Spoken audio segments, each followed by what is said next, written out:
Welcome back to When I'm Not Podcasting. We're back with another edition of the Nice Guy Game.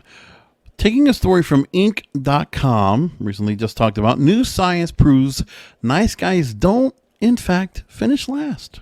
At least in the long run, business and political leaders with dark personality traits have poor outcomes. So being nice, they say, is the right thing to do. Is it also the smart thing to do? Playing dirty, cutting corners, manipulating others are all intended to be shortcuts to success after all. Do they work? Well, there's a new fascinating psych article from psychologists Scott Barry Kaufman and Craig Newman, which delve into a rich vein of research on these questions. Yes, being a jerk can give you a leg up, but only in the short term. In the longer run, nice guys do not, in fact, finish last. So if you're shaking your head in disbelief reading that, it's probably because of to real-life counterexamples you've come across. The incompetent narcissist who keeps getting funded. The schemer who the bosses all seem to love. The terrible guy you knew in high school who's now some variety of big shot or another. It's hard to argue with this sort of experience, which most of us have unfortunately had. So these psychologists actually don't try to. They acknowledge that plenty of research indicates that superficial charm and a willingness to break a few eggs can accelerate your rise. Basically, endless studies show that narcissists' charm makes them much more likely to be chosen as leaders. So how do self-regarding egomaniacs perform once they're elevated to power?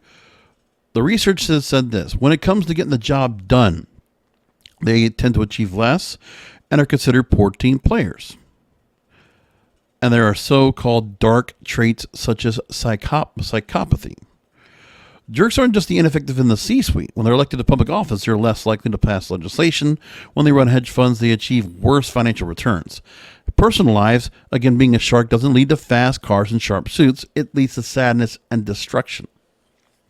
Quote, even if they manage to avoid prison, imprisonment being a high possibility for those with extreme traits, they are increased risk of suicide and violent death. Oh my God. They are also not particularly happy. People with dark traits tend to report poor self-image, an inability to intimately connect with others, and little life satisfaction. This is amazing they're talking about this. This is like, oof, very deep. So it can damage your career. It could put you to your own demise. That's what this particular story is saying. The article also goes into greater depth about the mechanisms for these poor outcomes.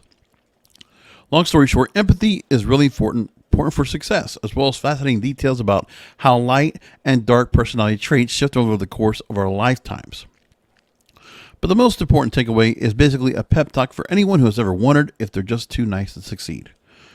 Don't be tempted to cut ethical corners or dial back your empathy to rise in the world. Those strategies sometimes lead to short-term wins, but a boatload of research show they lead to long-term disaster. See, what I've always learned for myself is that in my career, there are people that could be jerks and they can be, they might have their character flaws. But if they do their job and they are well on their way of performing, above and beyond, then I respect the hell out of them.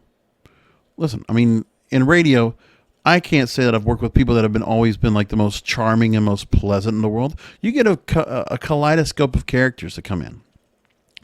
And that's okay too.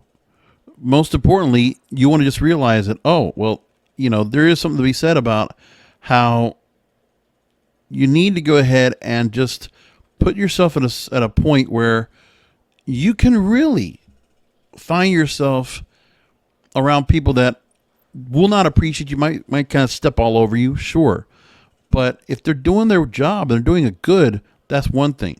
And that's basically the gauge that tells me if somebody's good or not. But if they're not, they're just all happy talk and they're just talking their way through things and they don't get anything done, then that tells you all you need to know. So this psych.co article, again, are people with dark personality traits more likely to succeed? So they go through and talk about the story again. 15 years they did research into dark personality traits, including narcissism, psychopathy, and Machiavellianism.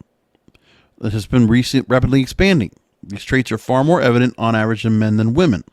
and 1 to 2% of individuals in the general population display this extremely dark personality feature, enough to meet the clinical threshold for a personality disorder.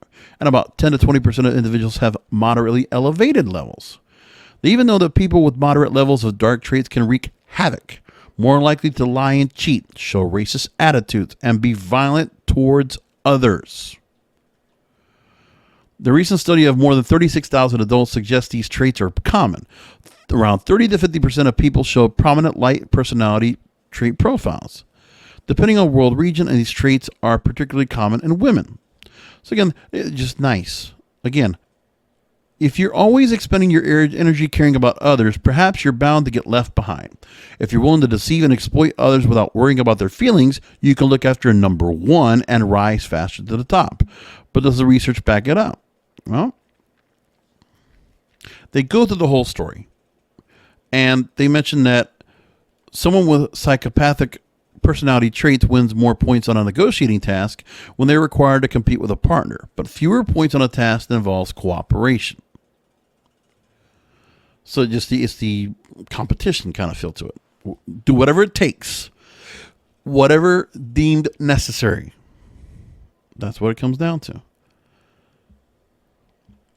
Those with dark personality traits don't have much like outside of work. Even if they manage to avoid prison, they're also particularly not happy. We talked about that just a minute ago. The key is, again, empathy. As a species, we're fundamentally built for social connectedness, and we depend on cooperation and trust. When those with dark personalities try to take advantage of this for their own personal gain, they do so at their own peril. In essence, through deceitful manipulation and callous use of others, these individuals are cutting off the very social branch they're sitting on. While those with dark traits might initially capture the attention of others, their social behavior ultimately leads to limited success in work and politics and little satisfaction with their lives. And again, they're trying to get themselves into some high corporate career or politics. Yeah, there is a certain mindset you need to have to be in those jobs because you're working with like-minded individuals. So you're going to get stepped on or stepped over unless you're doing the stepping on and stepping over yourself, which requires probably some of these, where some of these dark personality traits come from. They get fostered. It's like a cancerous tumor. Regardless of where you fall in these dimensions of personality, we believe in the fundamental ability to grow and change. Large-scale studies have documented that your general personality, neuroticism, extroversion, conscientiousness, continues to change throughout your lifetime. We found the same to be true when it comes to light and dark traits. There's so much more to say about this. It's pretty comprehensive, but I'll leave the links for you where you find my YouTube page, youtube.com/JBRASCO951.